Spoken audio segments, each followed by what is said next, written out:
23 children were discovered locked in the basement of a Georgia plantation in 1864, all bearing the same distinctive features: high cheekbones, pale green eyes, and auburn hair, streaked with gold. When Union soldiers forced open the iron doors of Thornhill Estate in Burke County, they found these children huddled together in darkness, some as young as 4, others approaching adolescence. The eldest, a girl of 13, told the officers something that made veteran soldiers physically ill. "Mistress says we are her legacy. We cannot leave because we are her blood." Military records from the 34th Massachusetts Infantry mention the incident only once in a letter marked confidential and buried in regimental archives for over a century. Local histories of Burke County omit Thornhill Estate entirely, as if the plantation and its mistress never existed, but they did exist. And what Katherine Thornhill created in those 16 years between her husband's death and the arrival of federal troops represents one of the most disturbing chapters in American history. A systematic breeding program designed to create generations of enslaved people who could never escape their bondage because they were genetically tied to their owner. Before we continue with the story of Katherine Thornhill and the nightmare she built in rural Georgia, I need you to do something. If you're hearing this story and it's making your skin crawl, hit that subscribe button right now. This channel dives deep into the darkest corners of American history. The stories they don't teach in schools, the secrets buried in courthouse basement and forgotten military records. And I want to know where you're listening from. Drop a comment telling me what state or city you're in. Are you close to Burke County, Georgia? Does your town have secrets like this buried in its past? Let's find out together. Now, let's go back to where it all began. To a cold February morning in 1847, when a young widow inherited a dying plantation and conceived a plan that would haunt Georgia for generations. The winter Katherine Danforth Thornhill buried her husband was the coldest Burke County had seen in 20 years. The Thornhill estate sat on 1,700 acres of red clay soil 7 miles southwest of Dewsboro, the county seat. In 1847, Burke County was cotton country, though not as prosperous as the Black Belt regions further west. The soil here was tired, overworked by decades of single-crop farming. Plantations that had flourished in the 1820s were struggling by the 1840s, squeezed between falling cotton prices and rising costs. The Mexican War had drawn away laborers, and talk of territorial expansion divided communities along bitter lines. Thornhill Estate had once been among the more successful properties in the region. Katherine's late husband, Jonathan Thornhill, had inherited it from his father in 1838 with 42 enslaved workers, adequate equipment, and manageable debt. But Jonathan had been a poor manager and an enthusiastic gambler. By the time a winter fever claimed him in February 1847, the estate was mortgaged to the hilt. The fields were producing barely enough to feed the workers, and creditors were circling like buzzards. Katherine was 28 when she became a widow. She had married Jonathan when she was 19, a strategic match arranged by her father, Theodore Danforth, a prominent merchant in Augusta. The Danforths were old Georgia money, descended from settlers who had arrived in the 1730s. Katherine had been educated by private tutors, spoke French passably well, and had been raised with expectations of managing a substantial household. What she had not expected was to inherit a failing plantation with crushing debts and a 16-year-old son who looked at her with something approaching hatred. Richard Thornhill was Jonathan's son from his first marriage. His mother had died giving birth to him in 1831, and Jonathan had remarried 5 years later. Richard had never warmed to Katherine, viewing her as an interloper who had replaced his real mother. He was a sullen, bookish boy who spent most of his time in the estate's small library, avoiding both his stepmother and the practical work of running a plantation. Katherine found him weak, impractical, and entirely too sentimental about the enslaved workers. He had once suggested they should be taught to read, an idea so dangerous that Katherine had forbidden him from speaking of it again. The plantation itself reflected its declining fortunes. The main house was a 2-story structure of whitewashed brick with 6 columns across the front portico, built in 1805 in the Federal style. Paint peeled from the window frames, and the roof leaked in 3 places. The furniture inside was a mix of inherited pieces from Jonathan's family and cheaper replacements purchased when the good pieces had been sold to pay gambling debts. Behind the main house stood the kitchen building, the smokehouse, the dairy, and the overseer's cottage, all in similar states of disrepair. Further back, beyond a line of live oaks draped with Spanish moss, were the quarters where the enslaved population lived. In 1847, 31 people remained on the property: 11 men, 13 women, and 7 children. 16 others had been sold off over the previous 3 years to satisfy Jonathan's creditors. Those who remained knew that more sales were coming. Fear hung over the quarters like fog over the Savannah River. Katherine spent the first month after Jonathan's death in a kind of controlled fury. She met with the estate's lawyer, Ambrose Talbert, who laid out her options in blunt terms. Sell the property and the remaining workers to settle the debts and perhaps have enough left over to live modestly in Augusta under her father's roof, or find some way to make the plantation profitable again, which Talbert considered unlikely given the state of the cotton market and the estate's depleted resources. Neither option was acceptable to Katherine. Returning to Augusta would mean admitting failure, living as a dependent spinster in her father's house, forever marked as the widow who couldn't hold on to her inheritance. But she also recognized that traditional plantation management wouldn't save Thornhill Estate. The land was worn out, the equipment was old, the remaining enslaved workers were insufficient in number to work the cotton fields profitably, and she had no money to purchase more. It was during one of these sleepless nights poring over the estate's account books by candlelight that Katherine conceived her plan.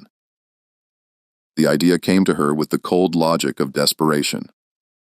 If she couldn't afford to purchase workers, she would breed them, but not in the haphazard way most plantations did it, offering minor incentives for couples to have children and waiting 15 years for those children to become productive laborers.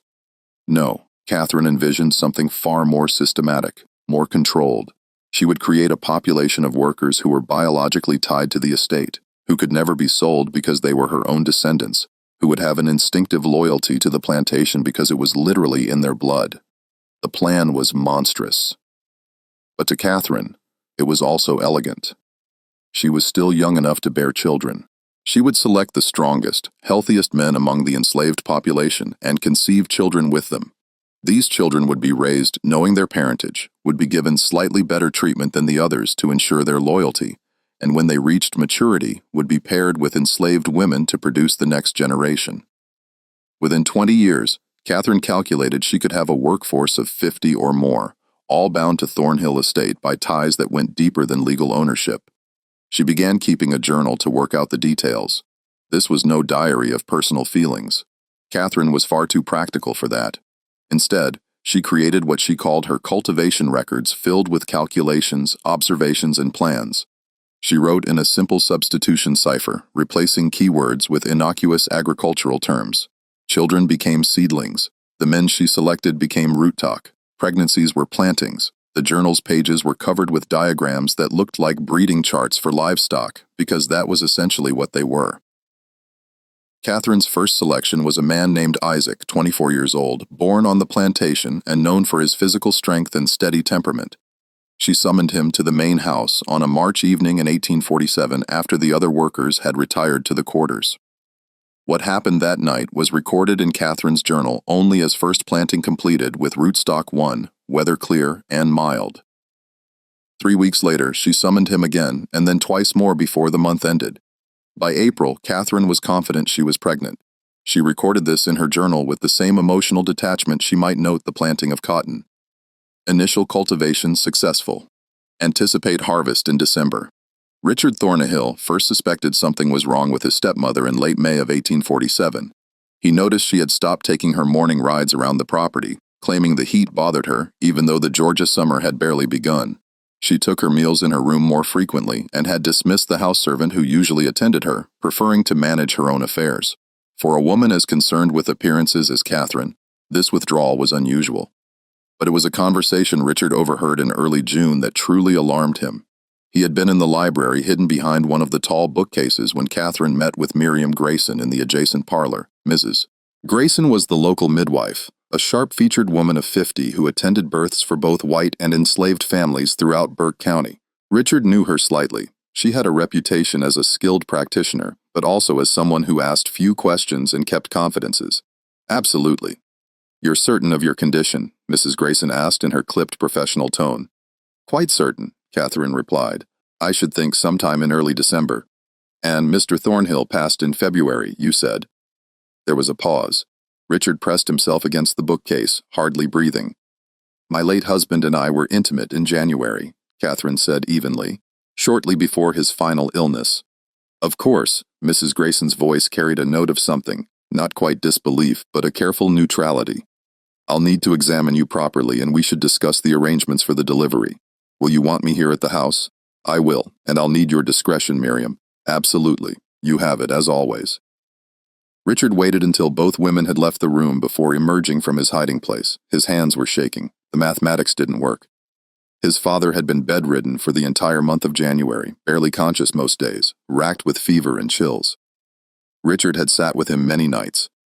There had been no possibility of intimate relations between his father and Katherine, which meant the child Katherine was carrying had been conceived after Jonathan's death in March or April with someone else. The implications made Richard sick to his stomach. If word got out that Katherine had conceived a child out of wedlock, the scandal would destroy what little remained of the family's reputation. Creditors would move immediately to seize the property. The Danforth family in Augusta would disown her. But beyond the practical consequences, Richard was appalled by the deception itself. Katherine intended to claim this child as his father's legitimate heir, to lie to everyone, to build her future on a foundation of fraud. He considered his options. He could confront Katherine directly, but he was only 16, and she held all legal authority over the estate. He could go to lawyer Talbert in Westboro, but without proof it would be his word against Katherine's, and as a minor, his testimony would carry little weight. He could write to his grandfather Danforth in Augusta, but Katherine read all outgoing mail from the estate. Instead, Richard began to watch Katherine carefully, looking for evidence, trying to understand what she was planning. He noticed that she summoned Isaac to the main house regularly, always after dark, always when the overseer was away in town or occupied with duties elsewhere on the property. He saw how Katherine's manner toward Isaac was different from her treatment of other enslaved workers. Not kind exactly, but less overtly hostile. She spoke to him in full sentences rather than curt commands. By July, Richard was certain Isaac was the father of Katherine's child. The realization filled him with horror, not just at the violation of social and legal boundaries, but at what it revealed about Katherine's character. She had coldly, deliberately chosen to conceive a child with an enslaved man, to claim that child as her late husband's, and to maintain this lie indefinitely. What kind of woman was capable of such calculated deception? He found part of the answer in early August during one of Katherine's rare trips to Westboro. Richard had been searching for legal documents related to the estate. He had vague thoughts of finding something that might give him leverage over Katherine when he discovered a leather-bound journal hidden in a locked drawer of Katherine's writing desk. The lock was simple enough for a determined 16-year-old to pick. The journal was written in cipher, but Richard had always been good with puzzles. It took him 3 days, working in secret whenever Katherine was out of the house, to crack the basic substitution pattern. What he read made his blood run cold. Katherine wasn't just having an affair with Isaac, she was implementing a deliberate breeding program. The journal laid it out in chilling detail. Her plan to conceive multiple children with selected enslaved men, to raise those children as part of the plantation workforce, and eventually to breed those children with each other and with other enslaved people to create an ever-expanding population of workers who would be genetically tied to Thornhill Estate and to Katherine herself. There were charts, calculations of expected births over 5-year periods, notes on which men displayed desirable physical characteristics, speculation about whether traits like strength, intelligence, and temperament were heritable. It read like something from a livestock breeder's manual, except the livestock were human beings.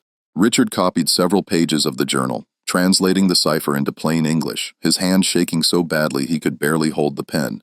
This was evidence. This was proof of Katherine's depravity. He could take this to the authorities. He could expose her. But that night at dinner, Katherine looked at him with those cold green eyes and said casually, "Richard, have you been in my study recently? Some of my papers seem to have been disturbed." "No, ma'am," Richard lied, his throat tight. "I keep certain documents locked away for good reason," Katherine continued, cutting her meat with precise strokes. "If I ever found that someone had violated my privacy, broken my trust in such a fundamental way, I'm afraid I would have to take serious action. Do you understand?" "Yes, ma'am." "Good. Because family loyalty is everything, Richard. Everything. Without it, we're simply animals tearing at each other." She smiled, but it didn't reach her eyes. "I know you loved your father very much.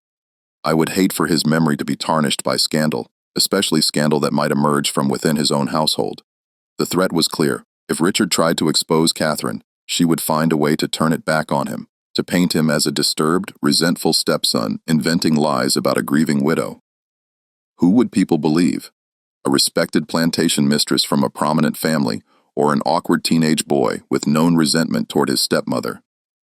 Richard returned to his room that night and burned the pages he had copied, but he kept watching Katherine, and he began to feel increasingly unwell. It started with fatigue. By September, Richard found himself exhausted by mid-afternoon, unable to focus on his books. His appetite diminished. He developed frequent headaches that made it difficult to think clearly. By October, he was experiencing muscle weakness and occasional stomach pains. Katherine showed great concern. She insisted Richard stay in bed. She prepared his meals herself, bringing him bowls of soup and plates of soft foods. She summoned Mrs. Grayson to examine him. The midwife, who also served as a general medical practitioner in the absence of a proper physician, diagnosed nervous exhaustion complicated by possible consumption. She prescribed rest, fresh air when Richard felt strong enough, and a special tonic that Katherine obtained from a pharmacy in Augusta.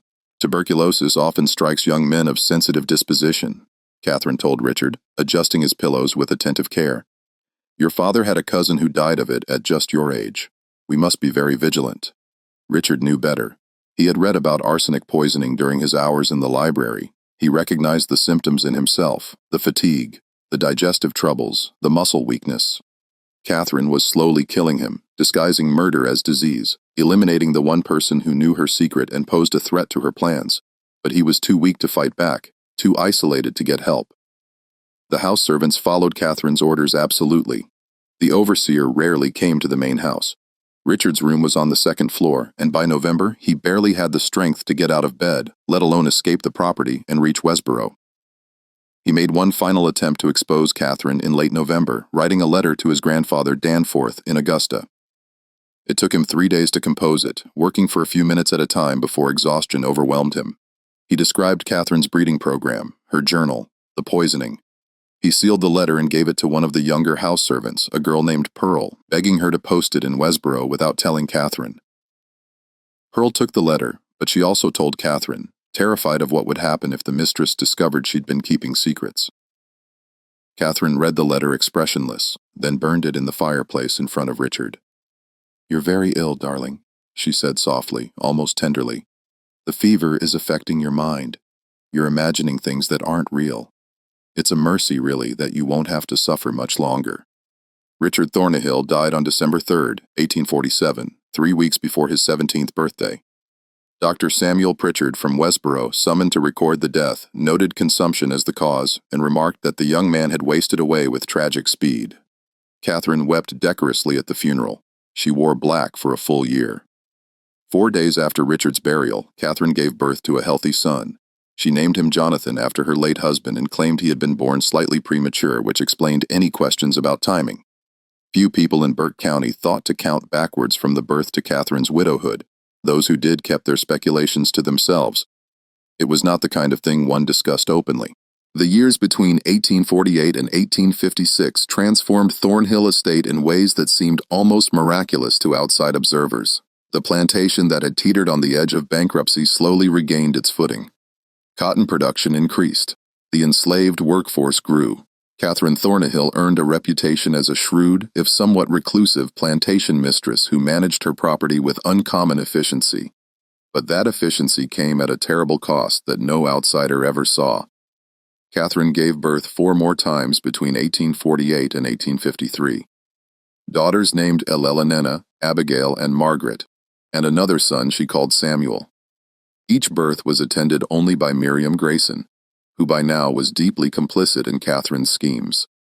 The midwife received generous payment for her services and her silence, regular fees that far exceeded her normal rates, plus a small cottage on the edge of the Thornhill property where she could live without paying rent.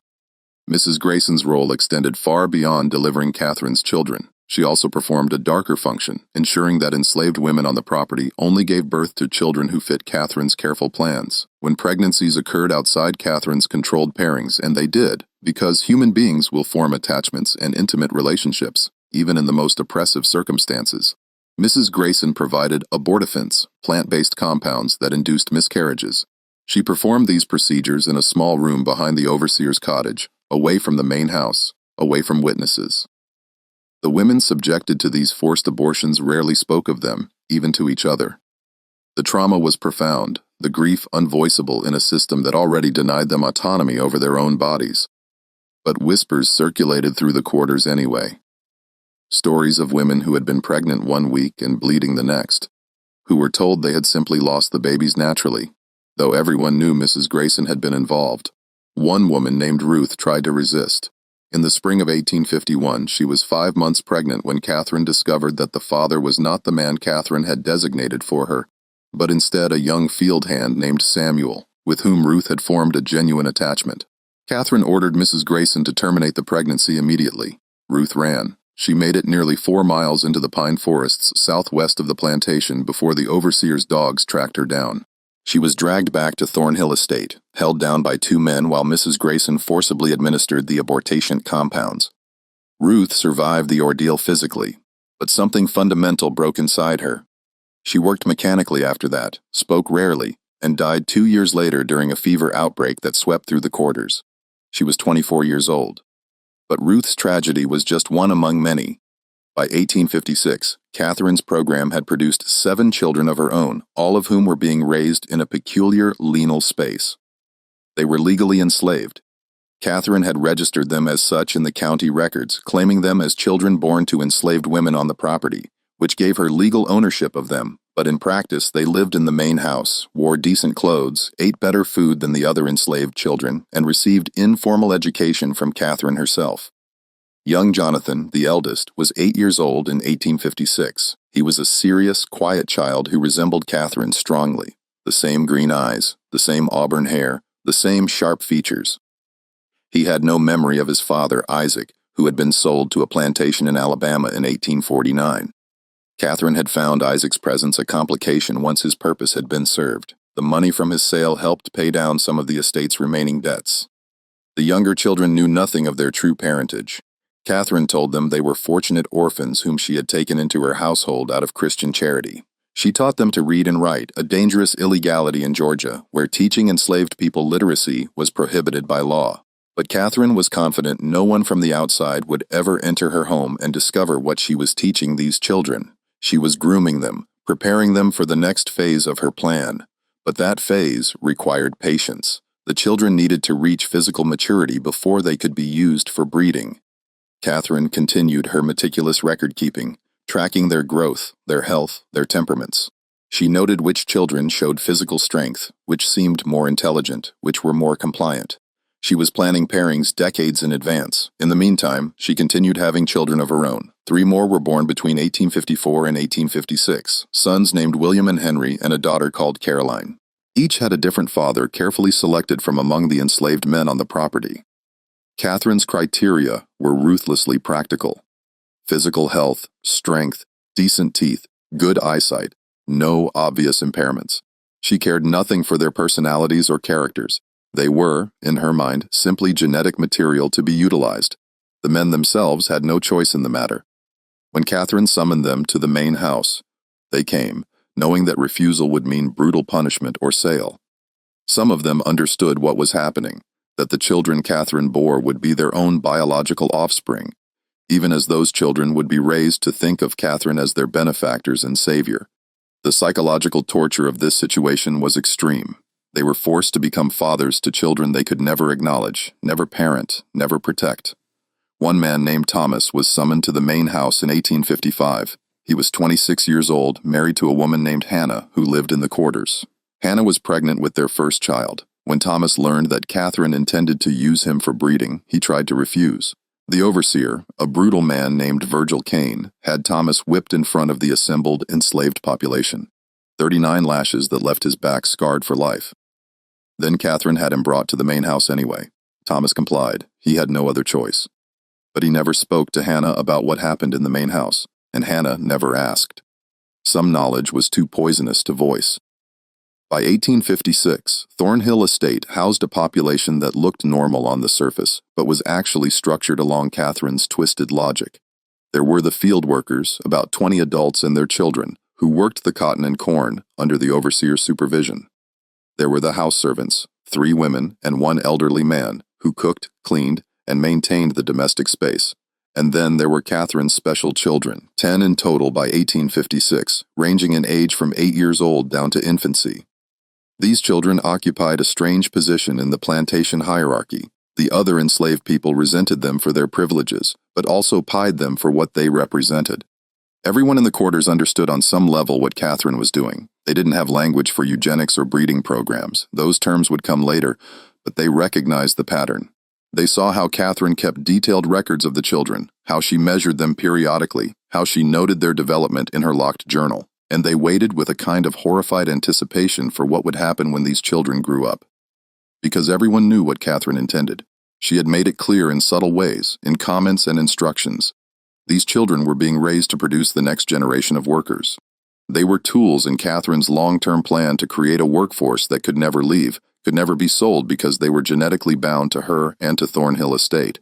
It was an abomination disguised as innovation.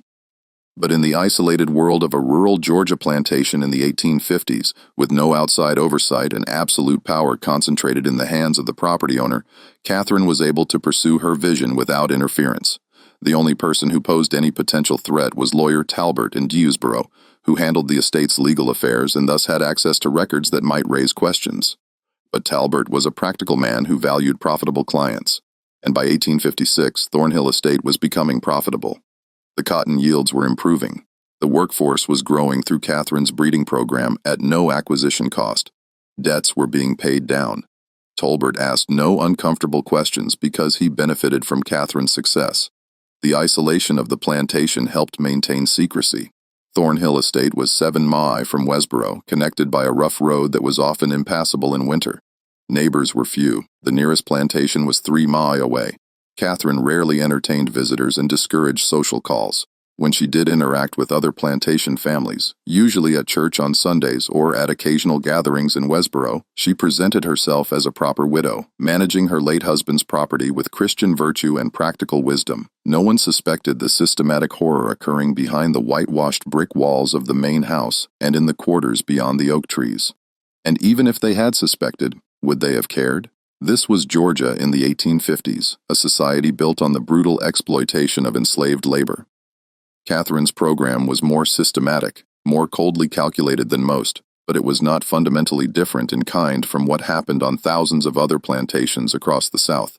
That was perhaps the most disturbing aspect of the entire situation. Katherine's breeding program was monstrous, but it was also logical within the framework of a society that already treated human beings as property to be bought, sold, and bred at will. She had simply taken the underlying logic of slavery and followed it to one of its most horrifying conclusions. But systems built on such profound injustice contain the seeds of their own destruction. Change was coming to Georgia and the entire South, though in 1856, few people could imagine how soon or how violently it would arrive. The late 1850s brought increasing tensions to Burke County and all of Georgia. The question of slavery's expansion into new territories dominated national politics. The violence in Kansas Territory, where pro-slavery and anti-slavery settlers were literally killing each other, was discussed in anxious tones at the courthouse in Westboro. The presidential election of 1856, which put James Buchanan in office, did little to resolve the fundamental conflicts tearing the country apart. Katherine paid little attention to politics. Her focus remained fixed on Thornhill Estate and her long-term program. By 1859, her eldest children were approaching adolescence. Jonathan was 11, Elena was 10, Abigail was 9. They were still too young for the breeding phase of Katherine's plan, but she was already making preparations, already selecting which of the enslaved young women would be appropriate partners when the time came. It was during this period that Katherine constructed what she called the Heritage Room in a previously unused section of the mansion's east wing. She told the house servants it would be a storage space for family records and memorabilia. In reality, it was a shrine to her breeding program. The room was windowless, lit by oil lamps with walls lined with shelves and a large table in the center. On the shelves, Katherine stored her coded journals, 3 leather-bound volumes by 1859, chronicling every birth, every pairing, every observation about the children's development. She also kept small glass vials, each labeled with a name and a date containing locks of hair from each child. These samples were arranged in rows organized by generation and parentage, a physical archive of her genetic experiments. On the table, Katherine had drawn elaborate family trees in ink, showing not actual family relationships, but her planned pairings for future generations. Lines connected names with notations about anticipated outcomes. Strong constitution, good teeth, intelligent, compliant temperament. It looked like breeding charts for show dogs or raced horses, except the names were human. Abigail paired with Thomas's son, Jacob. Eleanor with Isaac's son, Marcus, who would be born in 1862. Margaret with Samuel's nephew, Peter. Katherine spent hours in this room, planning decades into the future, imagining a Thornhill estate populated by 100 or more workers, all descended from her, all genetically and psychologically bound to the land. In her mind, she was creating something revolutionary, a plantation that would never face labor shortages, never require expensive purchases of new workers, never risk mass escapes because the enslaved population would have nowhere else to go. They were family in the most literal sense. The practical implementation of this vision required Katherine to exert even tighter control over the plantation's social structures. She began separating the children into different groups based on their roles in her program. The special children, her own biological offspring, continued living in or near the main house. The other enslaved children were kept at a distance, sleeping in the quarters, working in the fields as soon as they were old enough. But Katherine needed these other children too. They were necessary for the genetic mixing she envisioned, so she implemented a system of subtle manipulation, offering small privileges to families who cooperated with their pairings, threatening separation and sale to those who resisted. The psychological pressure was immense and constant. A woman named Violet, mother of 3, found herself in an impossible position. In 1860, Katherine had decided that Violet's eldest daughter, a girl of 14 named Sarah, should be paired with one of the older field hands, a man in his 30s named Elijah. Sarah was terrified she was still a child and Elijah was old enough to be her father. Violet begged Katherine to wait to give Sarah more time. Katherine's response was cold. "You have 2 younger daughters, Violet. Would you prefer I sell them to settle this matter? Or will Sarah do her duty to this estate and to you?" Sarah was paired with Elijah that autumn. She gave birth to a daughter 9 months later and died from complications of the delivery. She was 15 years old. Violet never recovered from the loss. She continued working mechanically, speaking to no one, and in 1862, she walked into the Savannah River and drowned herself. But tragedies like Sarah and Violet's were invisible to outside observers. When visitors came to Thornhill Estate, which was rare, they saw a well-managed plantation with neat fields, a substantial house, and a workforce that appeared adequately fed and housed. The horror was carefully hidden, buried in the quarters, locked in the heritage room, encoded in Katherine's journals. Then came 1860, and everything changed. Abraham Lincoln was elected president. South Carolina seceded from the Union in December. Georgia followed in January 1861 with delegates at the secession convention in Milledgeville, voting 208-89 to leave the United States and join the Confederate States of America. War came in April with the firing on Fort Sumter. Initially, many Georgians believed it would be a short conflict, a few months, perhaps a year, and the Confederacy would establish its independence. But the war dragged on through 1861 into 1862 through 1863. Young men from Burke County marched off to fight in Virginia and Tennessee. Some returned in coffins, others didn't return at all. The war disrupted Katherine's plans in ways she hadn't anticipated. The overseer, Virgil C.A., enlisted in the Confederate Army in 1861 and was killed at Shiloh in April 1862. Finding a replacement was difficult. Most able-bodied white men were away at war. Katherine eventually hired an elderly man named Silas Kendrick, who was too old for military service. Kendrick was less brutal than Kane had been, but he was also less effective at maintaining discipline and control. The enslaved population at Thornhill Estate began to sense the shifting power dynamics. News filtered through the slave networks that connected plantations across Georgia. Whispered reports of Union victories, rumors that Lincoln had issued a proclamation freeing enslaved people in Confederate territory, speculation about what would happen if the Yankees came south. Katherine tightened her control as best she could.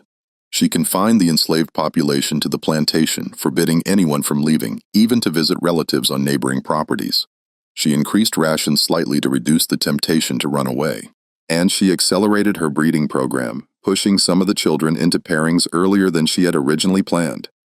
Jonathan, her eldest son, turned 15 in December 1862. Katherine decided he was ready. She had selected a young woman named Rachel, 16 years old, the daughter of one of the field hands. Rachel had no say in the matter.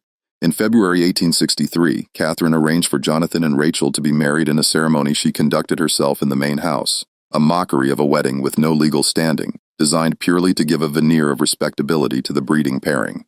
Jonathan, who had been raised in isolation from the other enslaved people and taught to think of Katherine as his benefactors, accepted this arrangement without question. He had no understanding of what had been done to him, no awareness that Katherine was his biological mother, no sense of the profound wrongness of the entire situation. Rachel, traumatized into silence, said nothing, but others in the quarters were watching. They saw Katherine pairing these special children, the ones she'd raised in the main house, with the other enslaved young people. They understood this was the next phase of whatever Katherine had been planning all these years. And a quiet, desperate rage began building in the quarters, a rage that would have nowhere to go until circumstances finally shifted in their favor. The spring of 1863 brought terrible news to Burke County. Confederate losses were mounting. The Union Army controlled the Mississippi River after the fall of Vicksburg. In July, Lee's invasion of Pennsylvania ended in disaster at Gettysburg. Shortages of food, cloth, and basic supplies made life increasingly difficult, even for white plantation families. For the enslaved population, conditions became harsher still as Katherine rationed everything more severely. But something else was happening at Thornhill Estate, something Katherine tried desperately to hide from the outside world. The children she had been breeding and raising were becoming aware of their true parentage. It began with Elelena, Katherine's second-born daughter, now 14 years old. She had always been the most observant of Katherine's children, the one who asked uncomfortable questions. In May 1863, while helping Katherine organize papers in the study, Eleanor discovered one of the coded journals that Katherine had carelessly left unlocked. Elelena had learned to read from Katherine herself.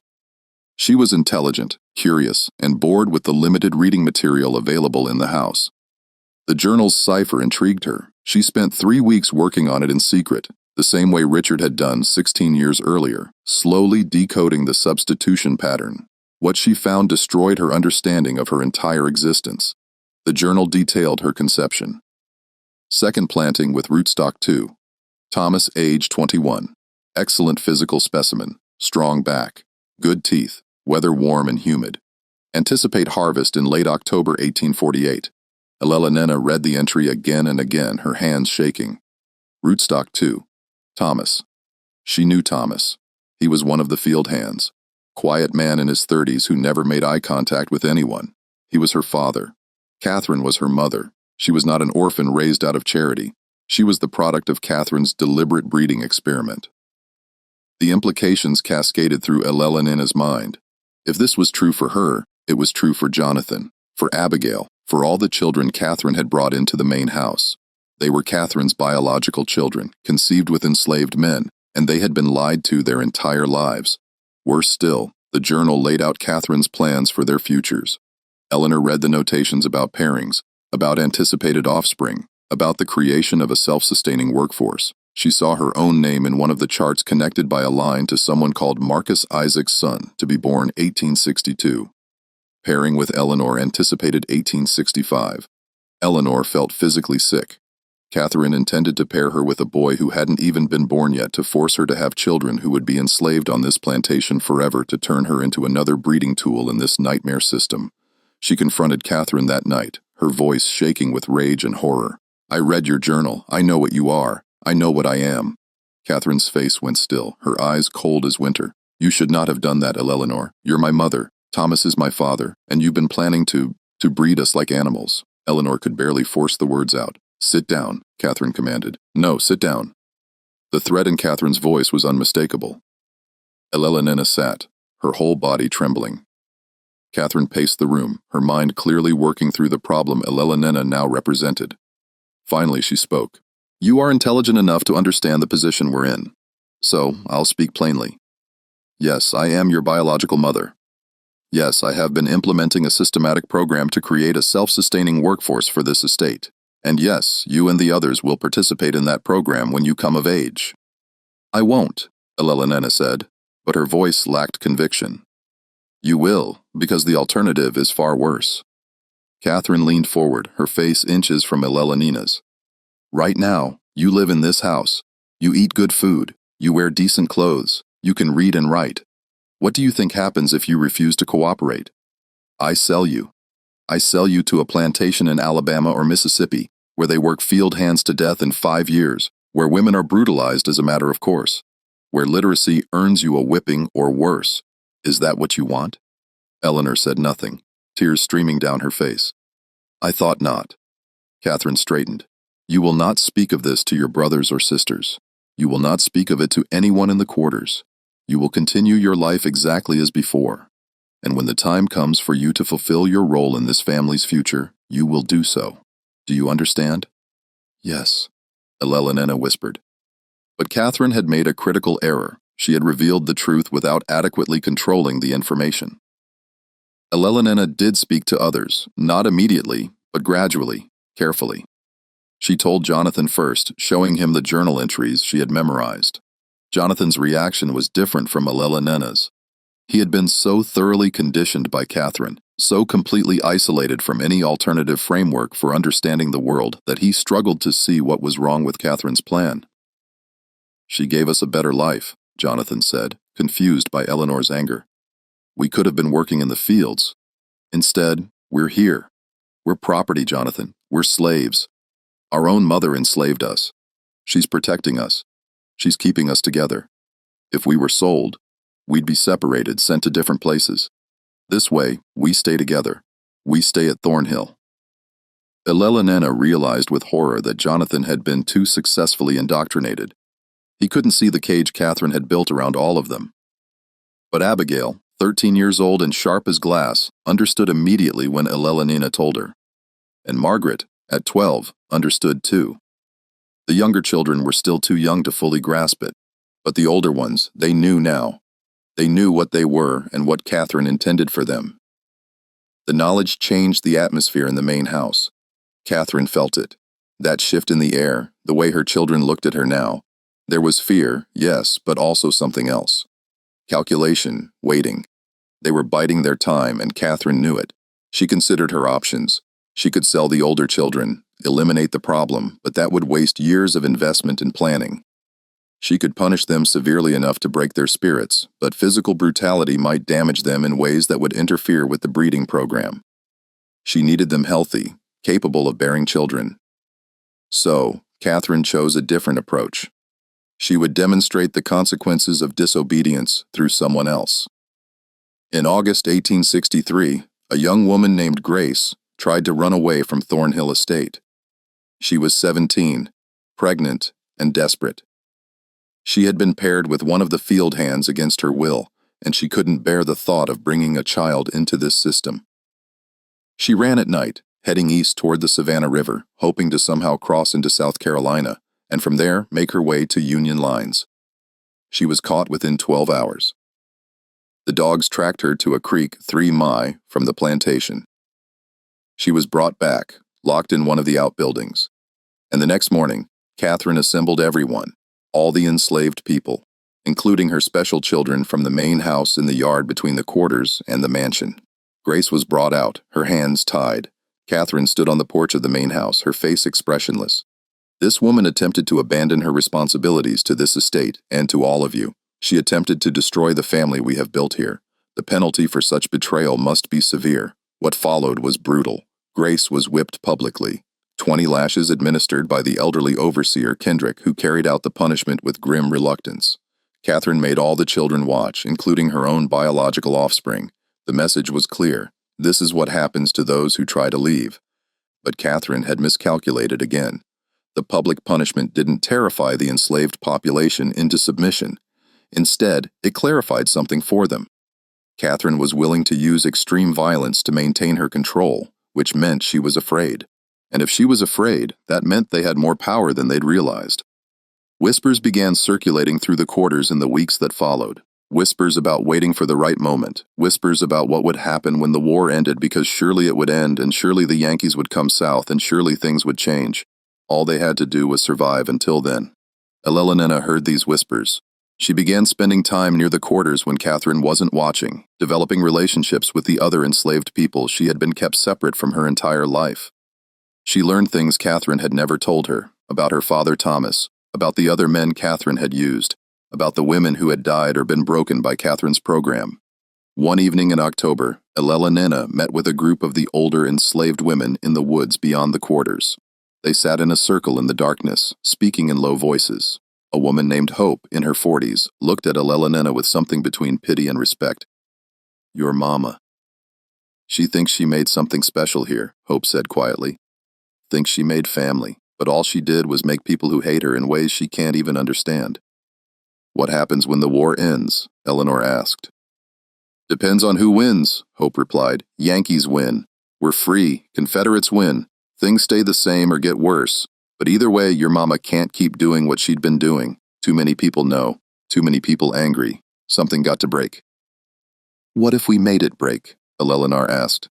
The women looked at her in surprise. Hope leaned forward. "What you saying, child? What if we didn't wait for the war to end? What if we ended this ourselves?" The idea hung in the air, dangerous and intoxicating. One of the younger women, Anna, spoke up. "You talking about running, taking everyone and running, or fighting?" Eleanor said. "There's only Mrs. Catherine and old Mr. Kendrick. There are 40 of us, and 20 of them are children," Hope said practically. "And where are we going to go? Confederates catch runaways. They kill us or sell us further south. And you think they're going to see you as one of us or one of them?" The question stung because Eleanor didn't know the answer. She was Catherine's daughter. She had grown up in the main house. She could read and write. Her skin was lighter than most of the people in the quarters. Would they even accept her if things came to violence? Before Elena could respond, they heard footsteps crashing through the underbrush. Everyone scattered, melting into the darkness. Elena ran back toward the main house, her heart pounding, wondering if someone had heard their conversation, if Catherine would find out, if everything was about to collapse. But no punishment came. The next day passed normally, and the day after that it seemed they had escaped detection. But the seed had been planted, the idea that they didn't have to passively wait for external forces to free them. They could act themselves. That idea began spreading through the quarters like a fever. Catherine sensed the change but couldn't identify its source. She increased her surveillance, had Kendrick patrol the quarters at night, restricted movement even further. The tension at Thornhill Estate grew thicker with each passing week. It was like watching a storm build on the horizon. Dark clouds massing, electricity charging the air, everyone waiting for the lightning to strike. The break came in March of 1864, but not in the way anyone expected. A unit of Confederate cavalry came through Burke County, requisitioning supplies from plantations, food, horses, cloth, anything useful for the war effort. Catherine had no choice but to comply. She provided corn, preserved meat, and 2 of the plantation's best horses. The soldiers stayed only one night, camped in the fields beyond the quarters, and departed at dawn. But their presence had consequences.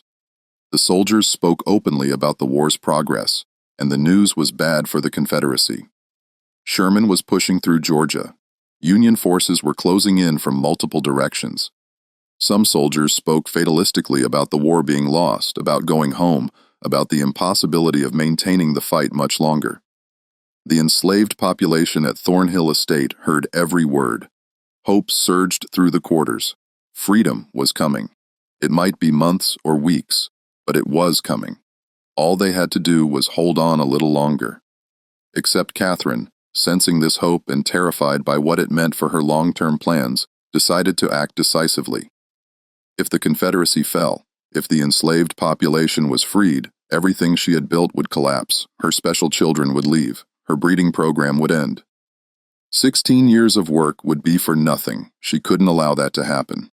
On the night of March 17, 1864, Catherine gathered her biological children in the main house. Jonathan, Elena, Abigail, Margaret, Samuel, William, Henry, Caroline, and the 3 youngest who were still infants. 11 children in total, ranging from 16 years old down to 6 months. "Things are going to change very soon," Catherine told them, her voice calm, but her eyes intense. "The war may end badly for us. The Yankees may come. There may be attempts to take you away from me, to destroy our family. I cannot allow that to happen." Elena felt ice slide down her spine. "What are you planning?" "We're going to secure our future," Catherine said. "Tonight." She led them to the Heritage Room in the East Wing, the room none of them except Jonathan had ever been allowed to enter. Catherine lit the oil lamps illuminating the shelves of journals, the vials of hair samples, the elaborate family trees drawn on paper and pinned to the walls. "This is our legacy," Katherine said. "This is what we've built together, and no one is going to take it from us." From a locked cabinet, Katherine withdrew a small wooden box. Inside were several glass bottles containing clear liquid. "This is a medicine called laudanum," she explained.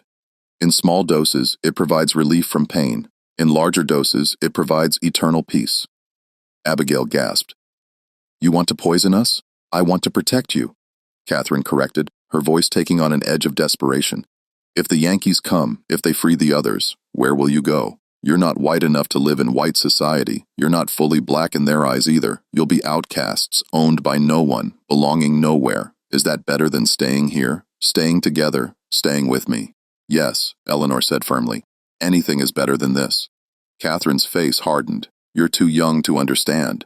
All of you are too young, but I am your mother, and I know what's best for this family." She moved toward the bottles, but Jonathan stepped between her and the others. He was 16, nearly as tall as Katherine, and something in his face had changed. "No," he said quietly. "Jonathan, don't be foolish. You understand the plan. You've always understood. I understood what you told me," Jonathan said. "But Eleanor showed me the journals. I read what you wrote about us, about Father Isaac, about Father Thomas, about all of them. I know what you did. I know what you are. I am your mother." "You're a monster," Jonathan said, and his voice broke on the word. Katherine slapped him, a sharp crack that echoed in the small room. "How dare you? After everything I've given you, after everything I've sacrificed, you sacrificed nothing," Elelena said, stepping forward to stand beside Jonathan. "You used people. You destroyed them. You destroyed us." Katherine looked at her children, seeing them clearly, perhaps for the first time. They were united against her. Even the younger ones who didn't fully understand what was happening sensed the confrontation and stood with their older siblings. She had lost them. In that moment, Katherine made a final desperate decision. If she couldn't keep her children, if they were going to reject her and leave her and destroy everything she had built, then she would at least preserve the record of what she had accomplished. Future generations would know what Katherine Thornhill had created, even if the creation itself had failed. She grabbed the journals, the charts, the vials of hair samples, clutching them to her chest. "You think you can escape me? You think you can pretend none of this happened? These records will survive. They'll prove what I built here. They'll prove I was right." She pushed past her children and ran from the room, carrying the physical evidence of her crimes. Jonathan and Eleanor chased after her, but Katherine was faster, driven by manic energy. She ran through the main house, out the front door, across the yard toward the quarters. What happened next depended on who you asked. Multiple testimonies would later conflict, each person remembering the events slightly differently, shaped by their own trauma and perspective. What is certain is that Katherine reached the quarters carrying her journals and specimens. What is certain is that the enslaved population, roused by the commotion, emerged from their cabins to see the mistress who had tormented them for 16 years running toward them in the darkness, clutching the evidence of her atrocities. What is certain is that someone, maybe Hope, maybe one of the men, maybe several people at once, decided that this was the moment. This was when it ended. Katherine Thornhill disappeared that night. Her journals were found scattered in the mud outside the quarters, pages torn and muddy, the vials of hair samples were smashed, the charts were burned, and Katherine herself was simply gone. Jonathan and Eleanor reaching the quarters minutes after their mother found chaos. People shouting, running in different directions, the acrid smell of smoke where someone had lit a fire to burn Katherine's papers. "But no, Katherine, where is she?" Jonathan demanded. Hope looked at him with an expression he couldn't read. "Gone? That's all you need to know. She's gone and she ain't coming back. What did you do to her? What she had coming?" Hope said simply. "Now you got a choice, boy. You can raise hell about your mama, or you can understand that justice got done here tonight and let it rest." Jonathan looked at Eleanor. His sister's face was pale, her eyes wide, but she nodded slowly. "Let it rest," she whispered. The next morning, Katherine Thornhill was reported missing. Old Mr. Kendrick, the overseer, searched the property, but found nothing. He reported the disappearance to the sheriff in Wsboro, who came out to investigate, but ultimately concluded that Mrs. Thornhill had likely fled the area in fear of advancing Union forces, a reasonable assumption given the deteriorating military situation.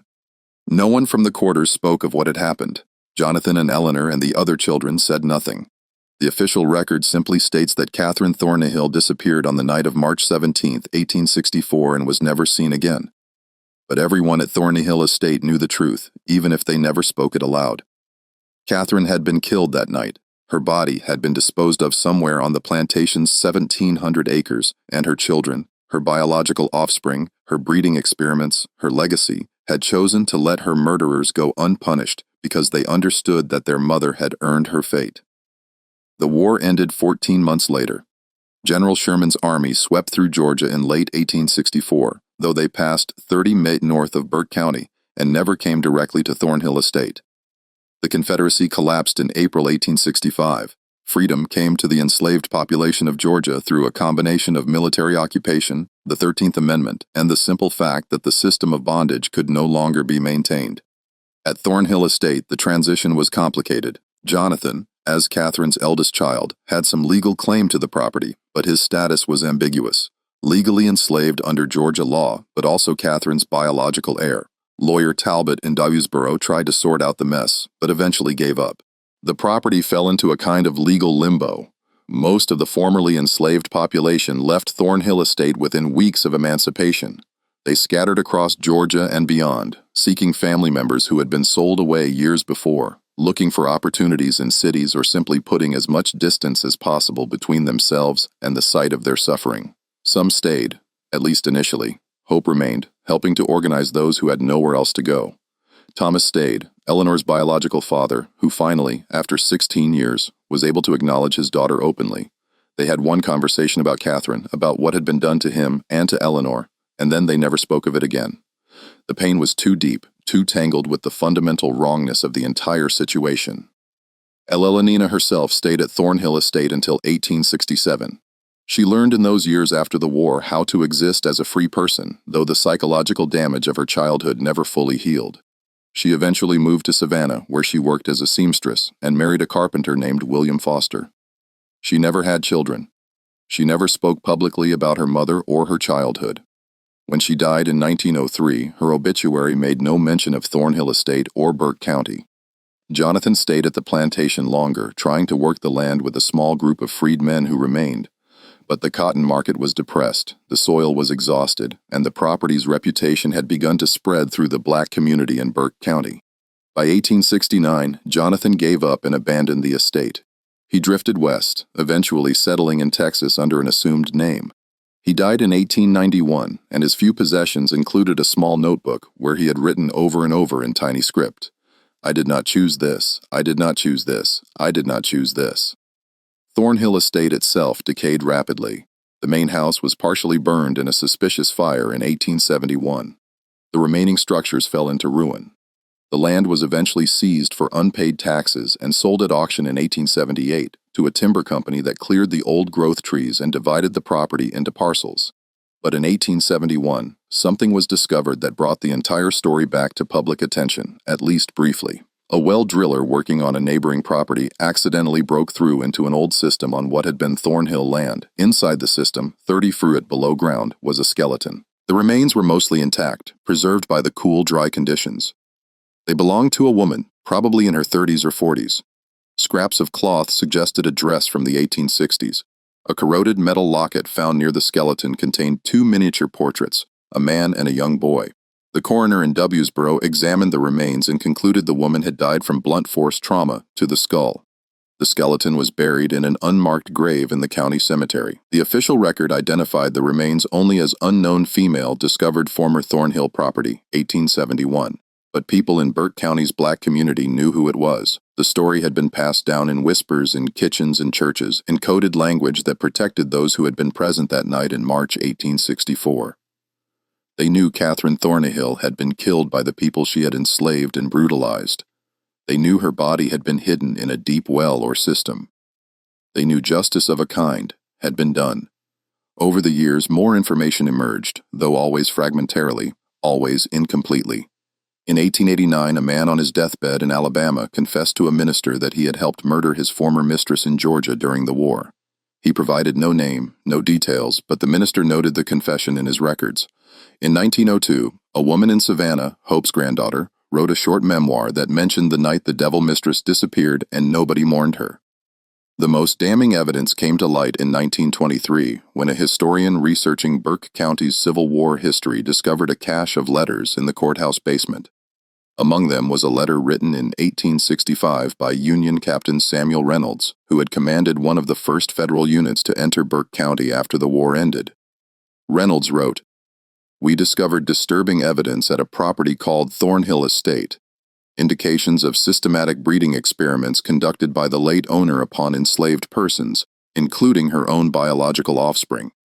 The details are too grotesque to relate in full, but multiple witnesses confirmed that the woman, one Katherine Thornhill, had implemented a program to create a self-perpetuating enslaved population through forced reproduction across generations. The witnesses also informed us that Mrs. Thornhill disappeared in March 1864, and though they would not explicitly state what occurred, their meaning was clear enough. I have elected not to pursue the matter further, as it seems to me that whatever justice was enacted upon this woman was well deserved. I have directed my men to say nothing of what we learned here." The letter was filed away and forgotten again until a graduate student found it in 1954 while researching her dissertation on Reconstruction in Georgia. She tried to verify the story, interviewing elderly residents of Burke County who might remember family stories from that era. Most claimed to know nothing. One woman, 93 years old, the great-granddaughter of one of the enslaved people at Thornhill Estate, said only, "Some things happened that needed to happen. Some people did things that needed doing, and that's all that needs to be said about it." The final mystery of Thornhill Estate concerns the 23 children found locked in the basement when federal troops arrived. Captain Reynolds' official report mentions them, as do several letters written by soldiers in his unit. The children were freed and placed with freedmen families in Burke County and surrounding areas. But what happened to them after that is lost to history. Some of them surely survived to adulthood. Some likely had children of their own, which means there are probably people alive today living in Georgia or elsewhere who carry Katherine Thornhill's genetic legacy without knowing it. They might be descended from Jonathan or Eleanor or one of the other children from the breeding program. They might carry some of those distinctive features: pale green eyes, auburn hair, sharp cheekbones that marked Katherine's offspring. They would never know their ancestor built her legacy on one of the most calculated systems of exploitation and cruelty in American history. They would never know they exist because a woman decided to treat human beings as livestock, to build a dynasty on forced reproduction and genetic control. They would never know that their great-great-great-grandmother's body lies in an unmarked grave in Burke County, placed there by the people she had tormented, people whose names we will never know because they protected each other's secrets even in freedom.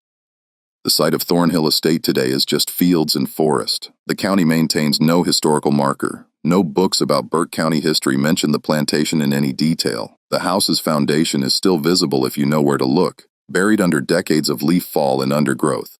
The old well where Katherine's body was hidden has long since collapsed and filled with earth.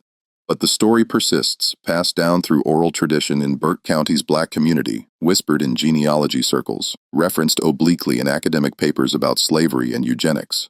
It persists because it represents something true and terrible about American history, not just the brutality of slavery itself, but the ways human beings will rationalize and systematize cruelty when they hold absolute power over others. Katherine Thornhill convinced herself she was building something revolutionary, creating a new model for plantation management, securing her family's future. In reality, she was perpetuating and intensifying one of humanity's greatest evils, and the people she exploited, the people she bred and controlled and tormented, ultimately erased her from history as thoroughly as she had tried to erase their humanity. What do you think of this story? Do you believe everything was revealed, or are there still secrets buried on that land in Burke County?